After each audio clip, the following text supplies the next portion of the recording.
हजारों साल से भारत में एक परंपरा चलते आ रही है कि लड़कियों की शादी 13 से 14 साल की उम्र में कर दिया जाता है।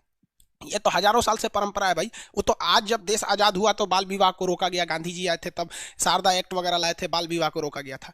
तो 13 साल की एज में लड़कियों की शादी हो जाती थी और ये हजारों साल से हिस्ट्री रहता था। तो आपको बताए हैं कि 20 से 22 साल की एज में लड़कियों के हाइमन जो होते हैं अपने से टूट जाते हैं।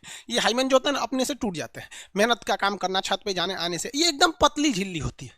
लेकिन पहले क्या होता था कि लड़कियों की शादी 13 साल की एज में कर दी जाती थी और उनका हाइमेन जो होता था, मेहनत नहीं करती थी, 13 साल की लड़की छोटी रहती थी वहां पर। अब जब वो उनका शादी ब्याह होता था, जब उनके बीच सेक्सुअल रिलेशन होते थे, तब ये हाइमेन टूट जाता था, जिस वजह से मतलब कहते थे ब्लीडिंग आ रही है। तो आज हिंदुस्तान में एक परंपरा बन चुकी है, मतलब एक तरह के लोगों के दिमाग में मिथ गलत बैठ चुका है कि जो लड़की मतलब अच्छी है, मतलब किसी के दूसरे के साथ सेक्सुअल रिलेशन नहीं बनाई है, उसका हाइमेन रहेगा, उसकी ब्लीडिंग से होती है। ये गलत चीजें हैं, ऐसा नहीं है, ये एकदम 110% गलत है। आप अगर आप चाहते हैं कि मान लीजिए आपकी शादी ब्याह हो, आपकी वाइफ के साथ हाइमेन हो, तो फिर 13 साल की उम्र में शादी कर लीजिएगा, जेल चल जाइएगा, ठीक है। क्योंकि ये नॉर्मल सी बात है, इतनी पतली झिल्ली रहती है कि एक कागज भी उससे मोटा रहता है, कागज से भी पतली झिल्ली रहती है। वो नेचुरल चीज है, क्योंकि जब भी छोटे बच्चे रहते हैं तो उसमें एक्सटर्नल चीजों से बचाव के लिए दिया रहता है। तो अपने दिमाग से ये हटा दीजिएगा कि अगर आप जेन्युइन है, आज किसी की भी शादी होगी तो 20-22 साल की ही लड़की से होगी। 100% तो हम लिख देते हैं, 100% लिख देते हैं, नो हाइमेन सिक्योर। सीढ़ी 10 बार अगर सीढ़ी ऊपर नीचे चढ़ जाओगे ना तो हाइमेन चला जाएगा। तो इस मिथ को हटाइएगा। लेकिन अगर ये बात आई कहां से कि हाइमेन वगैरह या ब्लीडिंग की सवाल, ये अपने दिमाग से हटाइएगा, वरना ये आपके रिलेशन को बर्बाद कर देता है। किसी भी अच्छे खासे रिलेशन को बर्बाद करने के लिए एक शक दिमाग में बैठ जाता है ना, तो वो हो जाएगा। तो आपको तो पता ही भैया, अगर आपको समझ आ गया 13 साल की एज में तो किसी से शादी नहीं होगी, जो कानूनी अपराध यहाँ होगा तो नो ब्लीडिंग, नो हाइमेन वगैरह, ये सब चीज़ों को अपने दिमाग से निकालिएगा।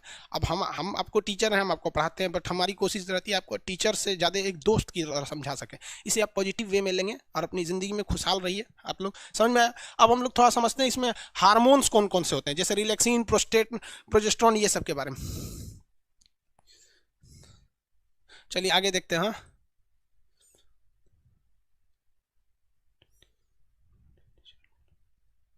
यूकेसी ना करे, टेरिंग हार्मोन इज नेचुरल फेनोमेना। और एक और बात बताते हैं बाबू, देखो एगो देहात में कहावत कहा जाता है ना, होशियार को 4 जगह गोबर लग जाता है। एगो बहुत होशियार आदमी था, जा रहा था ना तो उसके पैरवा में गोबर लग गया।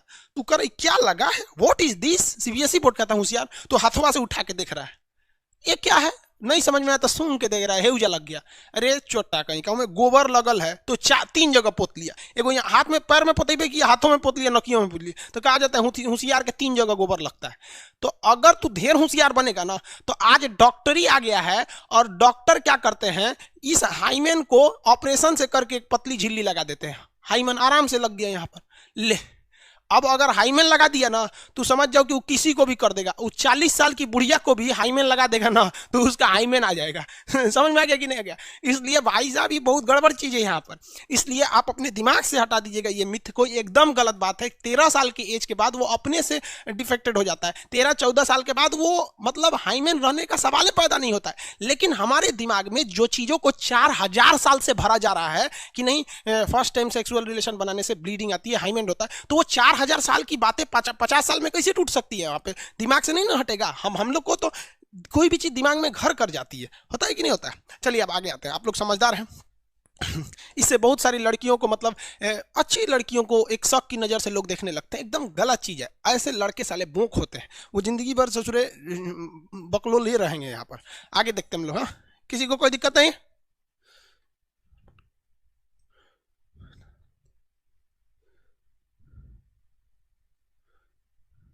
आगे बढ़ते हैं।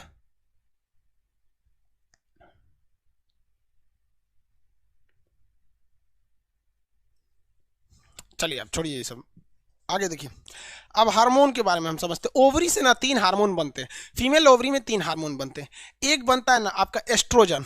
एस्ट्रोजन एस्ट्रोजन एस्ट्रोजन क्या करता है, ये महिलाओं में सेकेंडरी सेक्सुअल चीज़ों को बढ़ाता है। जैसे हम लोग में टेस्टोस्टेरोन था, टेस्टोस्टेरोन की वजह से हम लोग में दाढ़ी मोछ आने लगते हैं, ये सब चीज़ें शरीर पे बाल वगैरह आने लगते हैं। तो ये एस्ट्रोजन क्या होता है, मेंसुरेशन साइकिल के निर्माण में मदद करता है।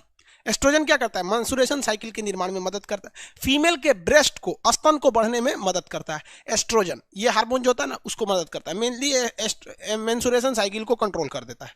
दूसरा हार्मोन होता है प्रोजेस्टेरोन।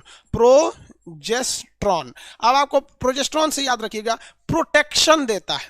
प्रोजेस्टेरोन से क्या याद रखेंगे, प्रोटेक्शन देता है। किसे प्रोटेक्शन देता है, तो माँ के पेट में जो बच्चा पल रहा है तो 9 महीने तक वो बच्चा रहता है। अगर वो लड़का है तो वो 9 महीने तक रहेगा, और अगर वो लड़की है तो 9 महीने 10 दिन तक रहेगी।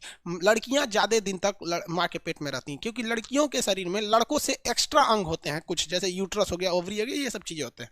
तो ये प्रोटेक्शन देने का काम करता है। किसे प्रोटेक्शन देता है, तो एम्ब्रॉय को देता है।